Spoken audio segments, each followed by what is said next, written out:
சும்மா அது நடக்கல இது நடக்கல, ஆமா எப்பதான் நடக்கும்னு குழம்பிக்கிட்டே இருக்கிறீங்களா? பைபிள்ல அழகா ஒரு வசனம் இருக்குதுங்க. அவர் சகலத்தையும் அதினதின் காலத்தில் நேர்த்தியாக செய்திருக்கிறார். நீங்க உங்க மேல காட்டுற அக்கறையை விட அவரு உங்க மேல காட்டுற அக்கறை ரொம்ப பெருசு. அவருக்கு உங்க வாழ்க்கையில எதை எப்ப செய்யணுங்கிறது நல்லாவே தெரியும். சரியான நேரத்துல செய்வார். அதனால கலங்காதீங்க, ரொம்ப பதறாதீங்க. ஏற்ற நேரத்துல உங்களுக்கான நல்ல காரியம் நடந்தே தீரும். உங்களுக்காக ஜெபம் பண்ணட்டா? அன்பின் ஆண்டவரே, நிறைய நாட்களா இந்த காரியத்துக்காக காத்துக்கிட்டு இருக்கிறோம். இது நடக்கவே மாட்டுதே, கால தாமதம் ஆகி கொண்டே இருக்கிறதே என்று சொல்லி நினைக்கிற ஒவ்வொரு மக்களுக்காக நாங்கள் ஜெபிக்கிறோம். ஆண்டவரே, ஏற்ற நேரத்துல நல்ல காரியங்களை செய்கிறவர், நம்முடைய பிள்ளைகளுடைய வாழ்க்கையில நன்மையான காரியங்களை நீ நடத்தி தரப்படியா நாங்கள் ஜெபிக்கிறோம்.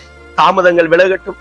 தேவ கிருபை உடைய பிள்ளைகளுக்கு உண்டாகட்டும். ஆசீர்வாதம் இயேசுவின் நாமத்தில் ஜெபிக்கிறோம் நல்ல பிதாவே, ஆமென். கலங்காதீங்க, ஏற்ற காலத்துல உங்களுக்கு நன்மை செய்கிற கர்த்தர் உங்களோடு.